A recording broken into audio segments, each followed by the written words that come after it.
Saya Distila Rasati masih menemani Anda dalam Sapa Indonesia Pagi. Saudara, polisi tidak menahan Roy Suryo CS usai diperiksa dalam kapasitasnya sebagai tersangka terkait dengan dugaan tuduhan ijazah palsu Joko Widodo.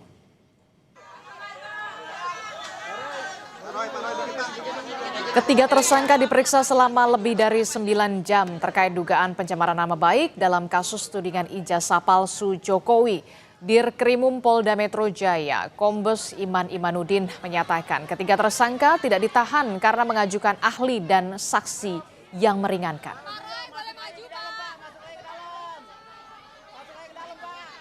Pemeriksaan sudah selesai dilakukan untuk sementara waktu. Para tersangka sudah memberikan keterangannya. Setelah ini kepada ketiga tersangka kami perbolehkan untuk kembali ke rumahnya masing-masing. Kenapa demikian? Karena ketiga tersangka mengajukan ahli dan saksi yang meringankan. Tentunya dalam hal ini kami sebagai penyidik harus menjaga keseimbangan keterangan dan informasi sehingga proses penegakan hukum ini adil dan berimbang. Dalam konteks kasus Roy Suryo ini juga kan kemarin ada Ade Darmawan ya Pak yang kemudian memohon untuk Roy Suryo ini segera ditahan. Nah mungkin barangkali dari Polda Metro Jaya seperti apa tanggapannya Pak? Terima kasih. Oke. Pak Dir. Baik, terima kasih rekan-rekan sekalian. Sebagaimana kita ketahui, pemeriksaan terhadap 3 orang tersangka hari ini alhamdulillah sudah bisa berjalan dengan lancar. Saya tadi sudah memastikan proses pemeriksaan dari awal terhadap para tersangka berjalan sebagaimana yang diatur di dalam KUHAP maupun peraturan Kapolri. Penyidik menjunjung tinggi asas-asas sebagaimana undang-undang yang mengatur kami di dalam proses pemeriksaan terhadap tersangka. Hak-hak bagi beliau-beliau untuk mendapatkan istirahat, kemudian makan siang, ibadah, dan lain-lain kami berikan selama proses pemeriksaan tersebut. Dan saat ini pemeriksaan sudah selesai dilakukan untuk sementara waktu. Para tersangka sudah memberikan keterangannya. Setelah ini kepada ketiga tersangka kami perbolehkan untuk kembali ke rumahnya masing-masing. Kenapa demikian? Karena ketiga tersangka mengajukan ahli dan saksi yang meringankan. Tentunya dalam hal ini kami sebagai penyidik harus menjaga keseimbangan keterangan dan informasi sehingga proses penegakan hukum ini adil dan berimbang. Kami akan melakukan konfirmasi dan pemeriksaan terhadap saksi yang diajukan, saksi yang meringankan, begitupun juga terhadap ahli yang meringankan atas permintaan atau permohonan para tersangka. Saya kira itu ya jelasnya Mbak.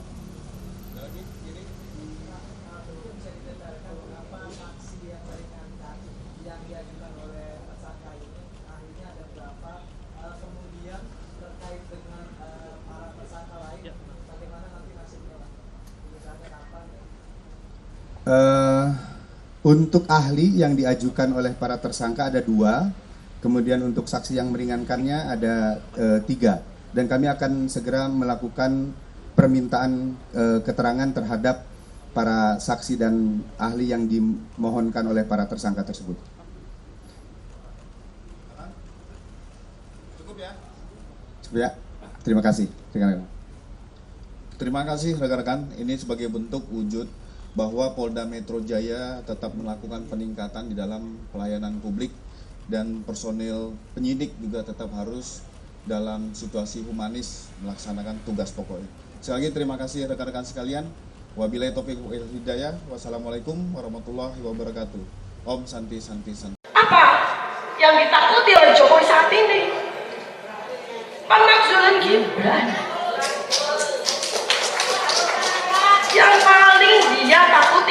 ini adalah pemakzulan Gibran. Jadi sekarang ini, mulai Kamis 13 November 2025, urusannya sudah bukan soal ijazah. Urusannya sudah bukan soal pembuktian ijazah, bukan. Tapi nanti yang kami hadapi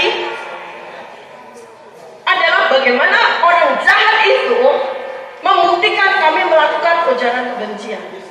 Bagaimana orang jahat itu akan mati-matian membuktikan bahwa kami melakukan hasutan. Orang jahat itu akan mati-matian membuktikan dengan segala kebohongan, dengan segala penipuan, dengan segala pemikiran biadab, membuktikan bahwa kami melakukan editing terhadap materi-materi yang ada di sosial media. Itu persoalan besarnya. Bukan lagi kita akan bertengkar, kita akan berdebat soal ijazah, selesai. Dia pun tahu bahwa soal ijazahnya udah selesai. Dan kenapa di tanggal 7 November, beberapa hari setelah Mas Roy Suryo pulang dari Sydney, itu yang bikin dia sangat ketakutan. Itulah yang membuat kami segera masuk menjadi tersangka. Apa yang ditakuti oleh Jokowi saat ini? Pemakzulan Gibran. Yang paling dia takuti saat ini adalah pemakzulan Gibran. Dan itu yang sekarang sedang kami lakukan. Jokowi's Black Paper sudah diselesaikan setengah bagian oleh sahabat kami Bang Rismon. Saya juga menyelesaikan setengah bagian bersama Mas Roy Suryo. Bukunya sudah kami launching, namanya Gibran's Black Paper. Itu yang ditakuti oleh Jokowi. Itu yang ditakuti oleh begundal-begundalnya. Itu yang ditakuti. Kenapa? Karena dengan Gibran's Black Paper, Gibran itu impeachable, layak dimakzulkan. Itu yang sudah tidak ada lagi. Maka mereka menahan kami, mereka akan memasukkan kami agar kami berhenti. Maksudkan Gibran. Kami rencana bulan Desember 2025, bulan depan, saya, Mas Roy, sama Bang Rismon akan ke Singapura untuk melanjutkan penelitian kami, melengkapi apa yang kami tulis. Tapi begitu kami masuk sebagai tersangka, kami sudah dicekal, nggak bisa keluar negeri. Ya, dengan status tersangka kami nggak bisa keluar negeri. Itu sebetulnya salah dua dari alasan mereka. Jadi hal kedua yang ingin mereka hantam, yang ingin mereka cegah adalah bagaimana RRT ini bisa dibungkam agar tidak melanjutkan penelitian kami terkait Gibran. Nah, dua hal inilah titipan pesan kami kepada teman-teman semua. Ketiga, saya tidak tahu apakah yang ada di ruangan ini menyadari besarnya masalah ini. Mudah-mudahan yang hadir di sini menyadari betul besarnya masalah ini. Ini adalah perang terbesar 80 tahun. Ini perang terbesar 80 tahun. Rakyat biasa, bukan siapa-siapa, melawan mantan penguasa yang menguasai 11 triliun. Jadi harapan saya sebetulnya kalian gak usah risau. Saya ada di luar atau di dalam. Yang lebih saya risau, yang lebih saya gelisah, yang lebih saya gundah adalah jika perjuangan kami itu berhenti hanya karena kalian diam, hanya karena kalian membisu, hanya karena kalian tidak mau peduli dengan apa yang kami lakukan. Kami di luar maupun kami di dalam tahanan, kami masih bisa makan soto, ya, masih bisa makan soto, gak ada masalah. Ya, gak ada masalah. Ya, jadi pikiran saya gimana laptop sama HP saya nih, karena saya mesti kerja kan gitu. Jadi masalah. Tapi nggak apa-apa. Buya Hamka menuliskan sebuah buku yang luar biasa, membuat terjemahan Al-Quran hanya dengan menggunakan pena dan kertas. Gak ada masalah buat kami. Tapi yang menjadi masalah buat saya, yang ingin saya sampaikan pada siang hari ini adalah saya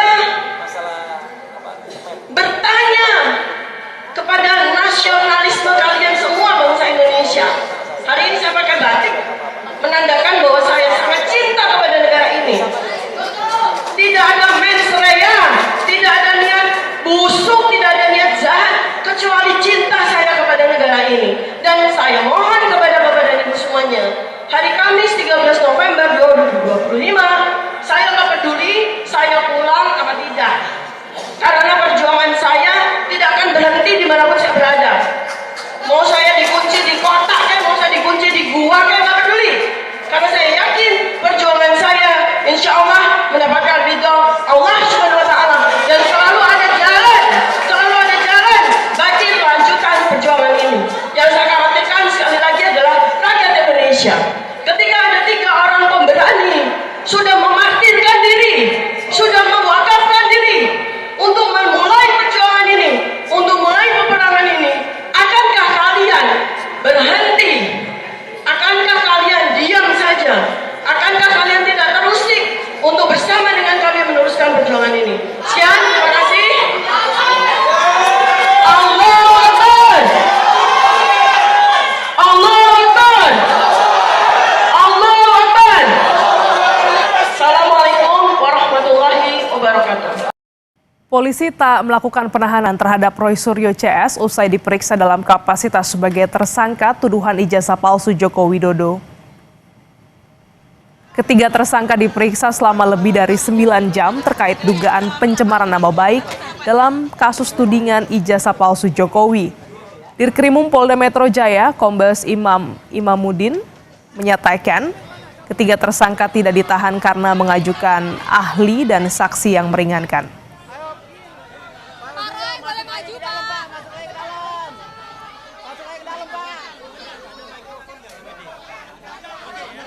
Pemeriksaan sudah selesai dilakukan untuk sementara waktu. Para tersangka sudah memberikan keterangannya. Setelah ini kepada ketiga tersangka kami perbolehkan untuk kembali ke rumahnya masing-masing. Kenapa demikian? Karena ketiga tersangka mengajukan ahli dan saksi yang meringankan. Tentunya dalam hal ini kami sebagai penyidik harus menjaga keseimbangan keterangan dan informasi sehingga proses penegakan hukum ini adil dan berimbang.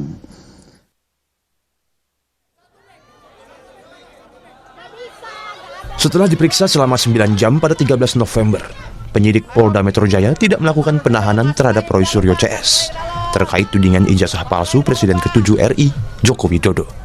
Lebih dari 100 pertanyaan dilayangkan penyidik dalam pemeriksaan. Penyidik Polda Metro Jaya memutuskan untuk tidak melakukan penahanan dikarenakan kubu Roy Suryo mengajukan saksi meringankan.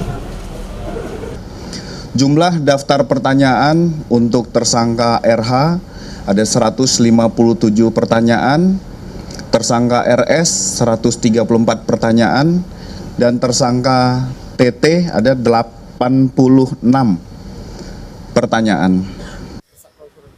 Sebelumnya pada 12 November, Sekjen Pradi Bersatu, Ade Darmawan, juga datang ke Polda Metro Jaya meminta penyidik langsung menahan tersangka Roy Suryo CS saat menjalani pemeriksaan perdana. Selain mendorong soal penahanan, dalam diskusi dengan penyidik, Pradi Bersatu juga meminta penyidik menyita semua alat bukti digital, termasuk buku Jokowi's White Paper yang diduga digunakan dalam penyebaran informasi menyesatkan tentang ijazah Jokowi. Pesan saya sangat sederhana sekali, ya, bahwa Bang besok kalau diperiksa apakah ditahan atau enggak nih? Terus saya bertanya kepada penyidik, saya boleh bermohon nggak? Boleh Bang. Apa itu permohonannya? Permohonan secara lisannya bisa nggak sih dilakukan penahanan gitu? Ya sah-sah saja Bang kalau untuk permohonan, penahanan dan lain-lain sebagainya. Tersangka kasus pencemaran nama baik mantan Presiden Jokowi, Roy Suryo, mempermasalahkan pengenaan pasal 35 dan 51 Undang-Undang ITE tentang dugaan memanipulasi dokumen elektronik, yakni ijazah Jokowi. Menurut Roy, pihaknya hanya meneliti ijazah Jokowi yang diunggah kader PDIP, Dian Sandi, di platform media sosial X. Tidak pernah, demi Tuhan, demi Allah Subhanahu Wa Taala, tidak pernah yang namanya mengedit ijazah. Catat itu. Kalau ada orang yang mengatakan kami mengedit ijazah dan mengedarkan ijazah palsu, orang itu yang berbohong. Kami memang teliti, ijazah yang pernah diposting oleh seorang kader partai Gajah, namanya Dian Sandi Utama pada tanggal 1 April.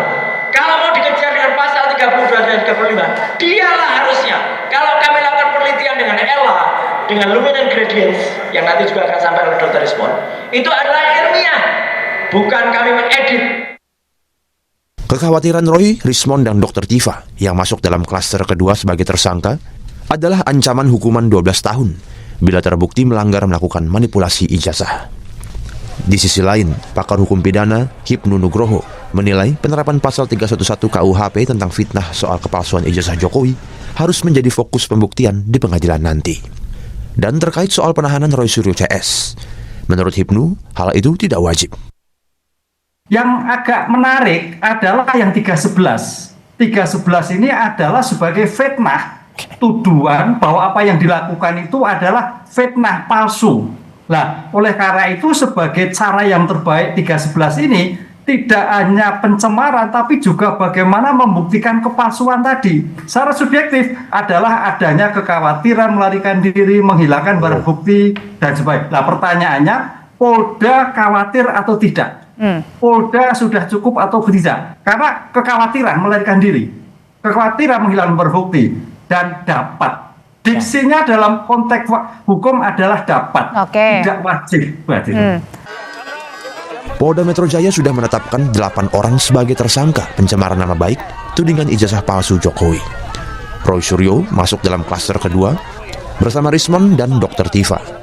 Mereka dijerat pasal berlapis yang salah satunya ancaman pidana penjara selama 12 tahun. Tim Liputan Kompas TV.